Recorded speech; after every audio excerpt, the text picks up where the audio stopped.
클레어는 한 발을 내밀고는 암벽에 발가락을 단단히 붙여 자리를 잡았다. 그리고 밧줄을 잡고 레지에서 다른 한 발을 떼었다.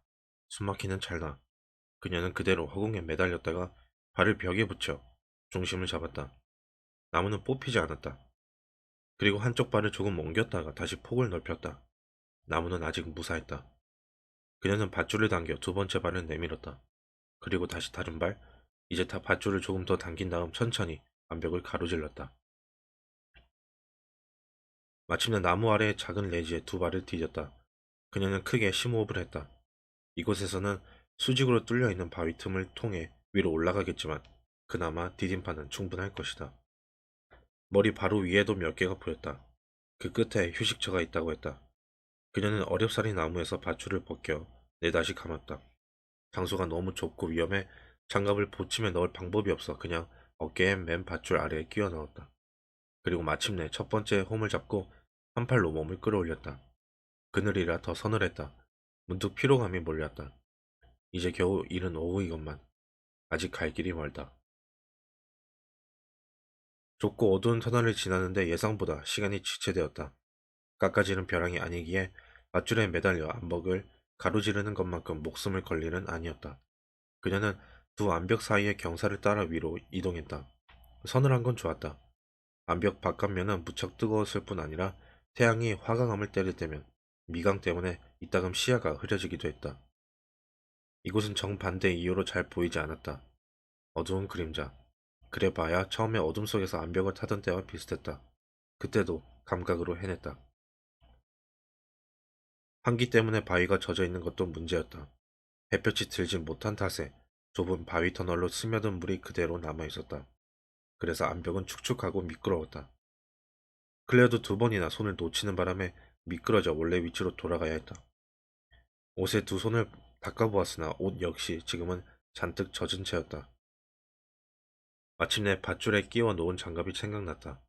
그런데 한 짝뿐이었다. 나머지는 어딘가로 떨어진 모양이다.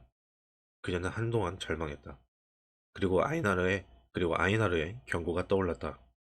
뭔가 어긋날 경우 잠시 중단하고 주변에서 방법을 찾아볼 것. 클레어는 두 다리를 단단히 붙인 자세로 터널 벽에 기대 생각하기 시작했다. 이윽고 그녀는 남은 장갑을 오른손에 끼고 방금 미끄러진 손잡이를 잡았다. 장갑을 끼니 조금은 수월했다. 비록 젖기는 했으나 두껍고 거친 덕에 흡착력도 강했다. 덕분에 어느 정도 안정은 되찾고 두 다리를 양쪽 바위에 대고 한 번에 몇 센티미터씩 움직이는 식으로 체중을 지탱했다. 그 다음에는 천천히 조심스럽게 장갑을 벗어 다른 손에 끼고 다른 손잡이를 향해 손을 내밀었다. 손잡이를 잡은 뒤에는 다시 자세를 점검하고 두 다리를 조금씩 끌어올렸다. 어둠 속이라 장갑을 끼지 않은 손으로는 벽을 더듬어 그 다음 버틸 곳을 정해야 했다. 그렇게 위치를 정하면 조심스럽게 장갑을 바꿔 끼고 다음 손잡이를 단단히 붙잡았다.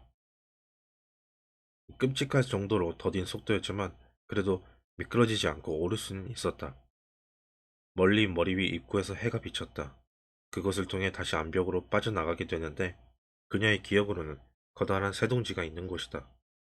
나뭇가지 구조물 아래에서 손잡이를 찾을 수 있을 것이다. 그곳을 지나면 계단 비슷한 돌출부가 이어진다. 둥지, 계단, 둥지, 계단. 그녀는 리듬을 타며 두 단어를 중얼거리기 시작했다. 리듬은 계속해서 위로 올라가는 데 도움이 되었는데 어둡고 축축한 암벽 사이에서 고통스럽게 위로 전진하는 동안 정신을 집중할 수 있었다. 암벽 터널에서 나오자 또다시 깎아지른 낭떠러지였다. 떨어지는 날에는 그대로 즉사. 그나마 아이나를 말대로 커다란 둥지가 보이자 위안이 되었다. 그녀는 숨을 죽인 채 손을 내밀어 둥지의 마른 해초를 조금 잡아뜯었다. 해초로 손에 땀을 닦아낸 다음 해초는 소매 안으로 밀어 넣었다. 둥지 아래로 손을 뻗어봐요. 그럼 잡을 곳이 나와요. 아이나르는 그렇게 말했다. 그 말대로 클레어는 벼랑에 기댄 채 둥지를 향해 몸을 기울였다. 둥지, 그리고 계단. 공격은 빠르고 고통스럽고 급작스러웠다. 뒤쪽 머리 위에서 뭔가 거대한 물체가 급강하더니 귀 뒤를 무자비하게 뜯었다. 따뜻한 피가 목을 따라 흘러내렸다. 클레어는 헉 하고 숨을 들이키고는 터널 안으로 후퇴 벽면에 두 발을 붙였다. 황급히 해초 뭉치를 상처에 댔지만 쿨럭거리며 흐르는 피만 확인해야 했다. 그녀는 즉시 상황을 이해했다. 아이나르는 겨울에 등반을 했다. 그때는 둥지가 비어 있었다. 지금은 새끼 새들이 있을 것이다. 그렇다. 귀를 기울이자 자그마하니 짹짹거리는 소리가 들렸다. 클레어는 살짝 고개를 내밀어 보았다. 하늘을 선회하는 엄마 갈매기의 그림자. 셔츠 옷깃이 피로 흥건했지만 그나마 출혈은 조금씩 잦아들었다. 그녀는 우선 집에서 만든 붕대를 찾아냈다. 다행이야. 상처는 피가 조금 배어 나올 정도이고 날카로운 통증도 가라앉았다. 물론 나중에야 붓고 쓰라리겠지만 말 그대로 나중 일이다. 당장 급한 문제는 저 아래 손잡이를 이용해 둥지를 통과하는 방법을 찾아내는 것이다. 그래야 정상으로 이어지는 계단 모양 돌출부에 다다를 수 있다. 클레어는 벽에 붙인 다리와 발을 점검해 터널 아래로 미끄러지지 않도록 한 다음 등의 맨 보침에서 물병을 꺼내 꿀꺽꿀꺽 물을 들이켰다. 그때 문득 알리스가 보침 바닥에 넣어준 연고 생각이 났다. 물병을 넣으면 약을 꺼낼 수 없다. 그렇다고 따로 물병을 놔둘 만한 것도 마땅치 않았다. 병을 흔들어 보니 물도 거의 남지 않았다. 결국 모험을 할 수밖에. 그녀는 남은 물을 마저 마시고 빈 병을 터널 아래로 떨어뜨렸다. 물병이 벽에 부딪히면 텅 하는 공명음을 연이어 토하더니 이내 조용해졌다. 이제 보침 안에 손을 넣을 수 있었다. 그녀는 먼저 샌들을 꺼냈다. 신발끈으로 서로 묶여져 있는 터라 샌들을 목에 걸고 연고를 꺼냈다. 용기는 쉽게 열렸다. 그녀는 상처에 연고를 두텁게 바르고 작은 찰흙 용기와 피에 젖은 해초 다발을 보침에 넣었다. 보침은 이제 거의 텅 빈 채 어깨에 대롱거렸다.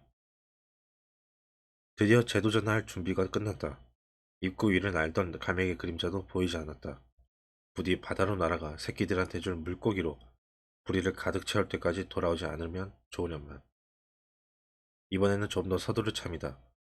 그녀는 마음속으로 계획을 세웠다.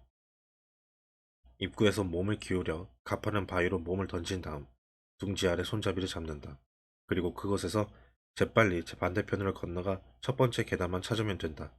아이나르도 아주 가깝다고 말하지 않았던가. 쉽게 건널 수 있다고. 그녀는 작전을 하나하나 곱씹어 보았다.